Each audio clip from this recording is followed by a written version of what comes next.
घोसी उपचुनाव का side effect अब एनडीए के बाद इंडिया गठबंधन पर भी पड़ना शुरू हो चुका है।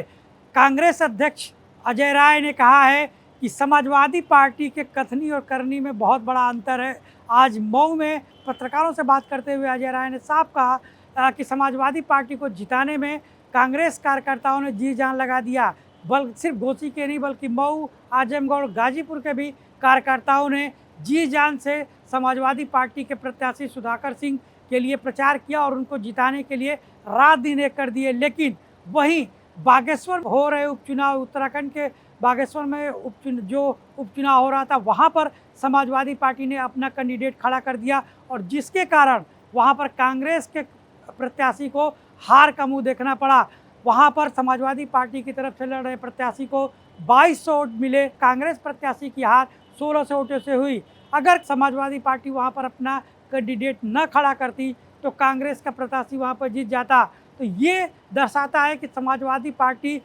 के कथनी और करनी में बहुत बड़ा अंतर है। ये बात प्रदेश कांग्रेस अध्यक्ष अजय राय ने आज कही और ये साफ हो गया कि अब उन्होंने ये भी कह दिया कि ये सपा को तय करना है कि वो कांग्रेस के साथ रहती है, गठबंधन के साथ रहना चाहती है अथवा नहीं रहना चाहती। ये एक इशारा है कि आने वाले समय में जो इंडिया गठबंधन है उसके लिए मुश्किलें कितनी बढ़ने वाली हैं। ख़ास तौर पे जो सीट शेयरिंग का फार्मूला आएगा, जो सीटों की बात आएगी, वहाँ पर इंडिया गठबंधन को काफ़ी माथापच्ची करनी पड़ेगी। अभी ये शुरुआत है। सिर्फ एक जगह के उपचुनाव का साइड इफेक्ट साफ देखने को मिल रहा है, जहाँ पर कांग्रेस और समाजवादी पार्टी के बीच की दरार अब खुलकर सामने आने लगी है। और बिहार और उत्तर प्रदेश में जब गठबंधन की बात आएगी, क्योंकि वहाँ पर कई पार्टियाँ एक साथ चुनाव लगे गए, यहाँ पर अगर इंडिया गठबंधन की हम बात करें तो रालोदा, समाजवादी पार्टी, कांग्रेस और कह सकते हैं कि पटेल की पार्टी,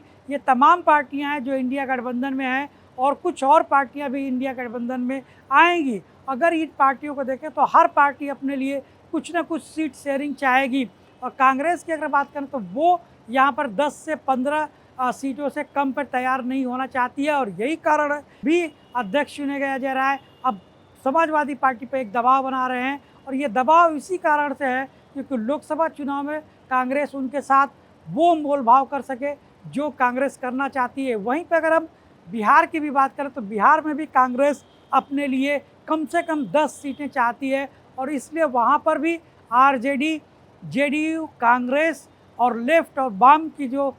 तमाम पार्टियां, उनके बीच सीट शेयरिंग फार्मूला एक बहुत बड़ी चुनौती है जिससे कि इंडिया गठबंधन को निपटना पड़ेगा।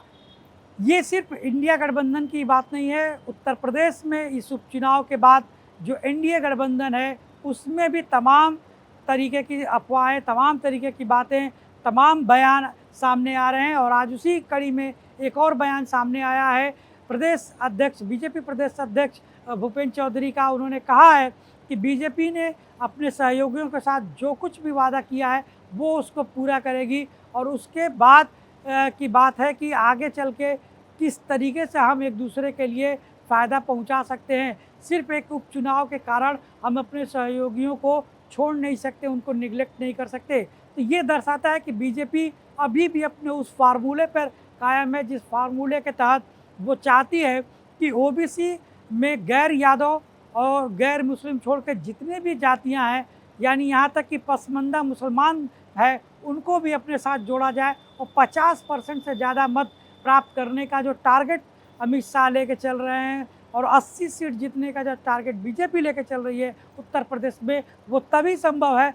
जब वो हर सीटों पर कम से कम 50% वोट पाए। आज ओम प्रकाश राजभर ने एक अलग तरीके का एजेंडा अपनाते हुए तमाम तरीके से दबाव बनाने का प्रयास शुरू कर दिया है और उसी का नतीजा है कि उन्होंने आज एक सीट वोट शेयरिंग फार्मूला जारी किया है जिसमें साफ दिखाई दे रहा है कि जो राजभर और चौहान है उनका वोट तो बीजेपी को मिला है, लेकिन जो सवर्ण वोट थे वो बीजेपी से कट के सुधाकर सिंह के साथ चले गए और जिसका नतीजा ये हुआ कि बीजेपी इस उपचुनाव में हार मिली है। यानी वो ये दर्शाना चाहते हैं कि अभी भी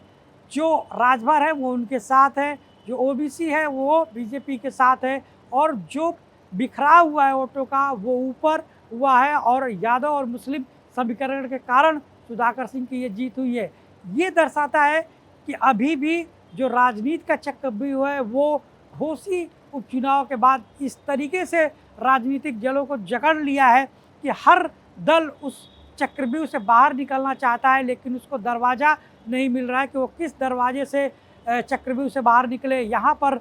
जो राजनीतिक दल हैं उनकी हालत उस अभिमन्यु की तरीके है, जिसको अंदर जाना तो पता है लेकिन उस चक्रव्यूह को तोड़ के बाहर कैसे निकलना है इस विषय में किसी को पता नहीं है। लेकिन जो राजनीति के चाणक्य हैं अमित शाह, वो इस बात को अच्छी तरीके से जानते हैं कि इस जगह पर जो दबाव हम क्षेत्रीय दलों पे बनाएंगे उससे उनको कम सीटें देनी पड़ेंगी और लोकसभा में प्रयास यही रहेगा बीजेपी का कि वो कम सीटें उनको दे और ज़्यादा से ज़्यादा सीटों पर अपने कैंडिडेट को लड़ाए, या फिर अगर क्षेत्रीय दल के कैंडिडेट लड़ते भी हैं तो उनको अपने चुनाव चिन्ह यानी सिंबल पे लड़ाया जाए। और ये एक तरीके से बीजेपी के लिए ये भले ही उपचुनाव हार है लेकिन उसके साथ ही साथ उसको कई जीत के भी कारण नज़र आ रहे हैं। यही कारण है कि अभी इंडिया और इंडिया गठबंधन दोनों ये चाहते हैं, जो घोष कह सकते हैं विधानसभा चुनाव का जो कह सकते हैं साइड इफ़ेक्ट है, उससे दोनों ही गठबंधन अभी निकलना चाहते हैं और इसके छींटे बार बार गठबंधन की राजनीति पर पड़ रहा है।